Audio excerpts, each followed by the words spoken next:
Assalamualaikum warahmatullahi wabarakatuh. Bagaimana kabar semuanya? Semuanya dalam keadaan sehat, bisa menjalankan ibadah puasa dengan tenang, damai, tanpa kurangan suatu apapun. Pada kesempatan kali ini, saya hanya sharing aja paling ya. Jadi pada hari ini kita masih menjalankan ibadah puasa. Dan sebentar lagi kita akan memasuki pertengahan ya. Pertengahan, apa sudah pertengahan ini?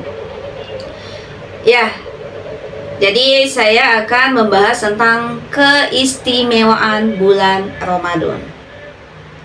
Dalam setahun, bulan itu ada 12.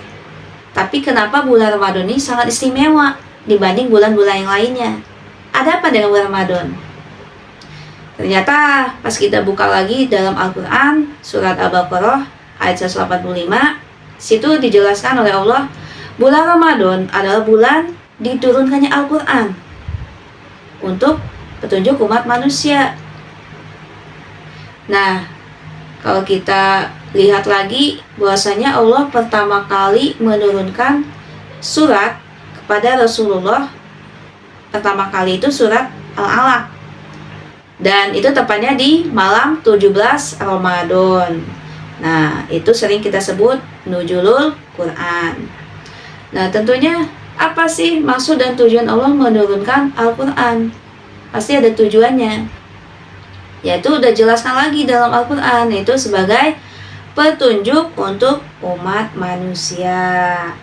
Nah, tentunya kalau kita pergi ke sebuah tempat, tapi kita nggak tahu ini tempat ini lewat jalannya kemana, arahnya kemana, kemudian melewati apa. Jadi kalau misalkan kita pergi ke suatu tempat, misal kita pergi ke alamatnya si A, kita tahu nih alamat si A ini daerah sini, tapi kita nggak tahu ini arahnya lewat jalan apa, kemudian kitanya nanti beloknya kemana, kita nggak tahu.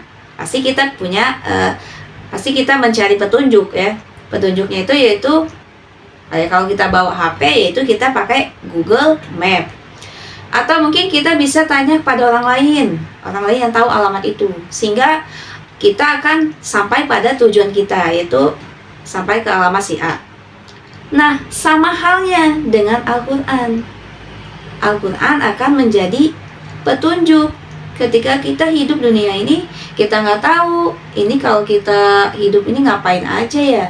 Terus nanti kita apa yang harus kita lakukan, itu kita nggak tahu. Nah, Al-Quran hadir untuk memberi petunjuk ya. Jadi kalau misalkan kita hidup nggak ada tujuan, ya apa bedanya dengan hewan-hewan yang ada sekeliling kita? Mereka nggak punya tujuan. Jangan sampai kita sama seperti hewan. Mereka tidak dibekali akal oleh Allah, sedangkan manusia dibekali akal untuk berpikir. Nah, Al-Quran ini akan menuntun kita dunia ini, apa yang harus kita lakukan, apa yang harus kita tinggalkan. Itu sudah dijelaskan semuanya dalam Al-Quran. Dalam Al-Quran juga membahas semua aspek kehidupan, itu dibahasnya dalam Al-Quran. Ada tentang tauhid, keesaan Allah, kemudian ada lagi tentang sifat-sifat Allah, kemudian bagaimana kehidupan kita nanti di akhirat, itu sudah jelaskan dalam Al-Quran. Kemudian bagaimana cara kita ibadah, sholat, puasa, zakat, haji, dan lain sebagainya, itu sudah diatur dalam Al-Quran. Kemudian ada lagi hukum sosial dan ekonomi. Ekonomi juga diatur dalam Al-Quran. Bagaimana cara kita jual beli, muamalah, dan lain sebagainya, hukumnya ini seperti apa, dan lain sebagainya. Kemudian Al-Quran juga membahas tentang ahli waris, kemudian tentang pernikahan, tentang hukum pidana, dan keadilan sosial. Bahkan Al-Quran sendiri membahas tentang bagaimana Allah menciptakan alam semesta ini ya. Di situ sudah jelaskan semuanya. Jadi semua kehidupan kita dalam Al-Quran, segala aspek itu sudah dibahas dalam Al-Quran. Nah, Al-Quran juga sebagai pembeda antara yang hak dan yang batil.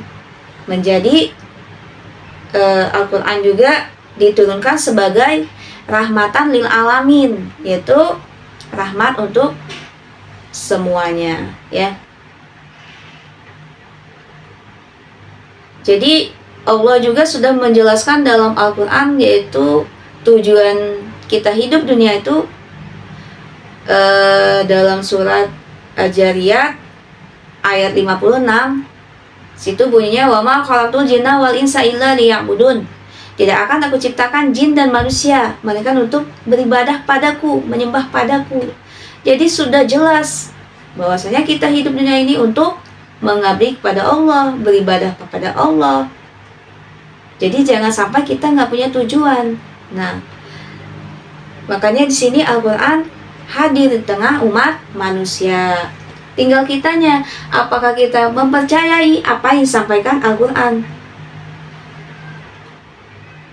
Kemudian Al-Quran juga akan menyelamatkan kita dari dunia sampai akhirat, ya.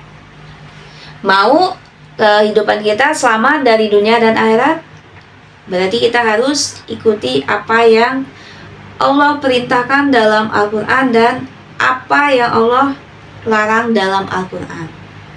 Itu saja dari saya. Wassalamualaikum warahmatullahi wabarakatuh.